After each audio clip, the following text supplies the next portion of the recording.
Hey guys, and welcome to the school station. In today's video, I'm going to be talking about heating and insulating buildings.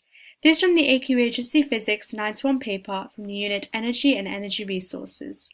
In today's video, I'm going to be talking about how we can heat and insulate buildings to make sure that we actually spend less money on heating bills. So we obviously have to know that whichever form of heating you have in your home, the heating bills can be expensive because even though it is very easy to get our form of heating, we still have to understand there are actually better ways of being able to make sure that you are transferring energy into your home to keep you warm. So when your home heating system is transferring energy into your home to keep you warm, energy is also transferred to the surroundings outside your home. So this means that it's actually you're still actually not making you're actually still not making your energy fully effective and it's not being used effectively. So if you actually get one of these 5 main ways that we're going to be talking about today about heating and insulating our homes or just buildings in general, we can actually use our heat energy very effectively and it can actually make our heating bills less expensive. So first of all, we're going to be starting off with just looking at these 5 ways of reducing the rate of energy transfers. The first one is loft insulation, the second one is cavity wall insulation, the third one is aluminium foil, the fourth one is double glazed windows, and the fifth one is thicker bricks with thermal conductivity. So these are the 5 ways we can actually reduce the rate of heat energy passing through our homes, and this will allow us to be much warmer, especially in the winter and autumn when it can be cold, and it will make our heating bills less expensive. So first of all, let's start off with loft insulation. Loft insulation, such as fiberglass, reduces the rate of energy transfer through the roof. Fiberglass is a good insulator.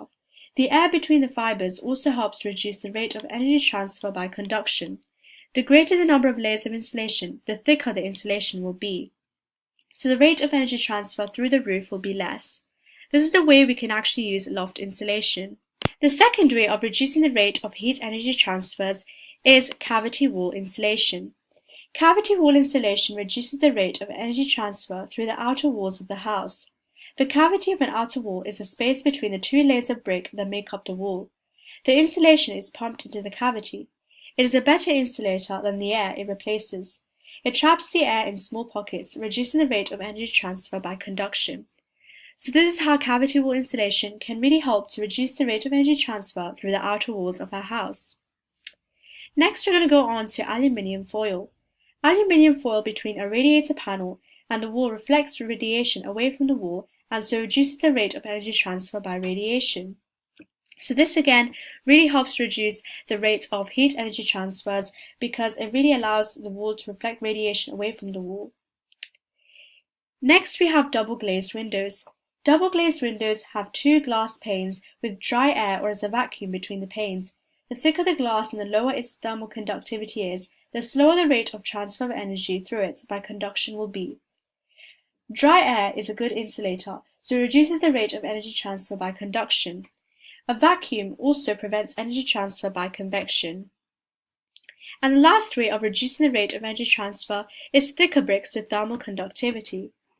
If the external walls of a warm building have thicker bricks and lower thermal conductivity, the rate of transfer of energy from the inside of the building to the outside will be lower and the cost of heating will be less. These are the 5 ways of reducing the rate of our energy transfers in our daily lives. If you can get these will really allow you to use your heat energy effectively and make your heating bills less expensive. Another one that many people actually use, especially in hotter countries, is solar panels. Since heating at home using electricity or gas can be expensive, solar panels can actually absorb infrared radiation from the sun and they can be used to generate electricity directly by solar cell panels or to heat water directly by solar heating panels.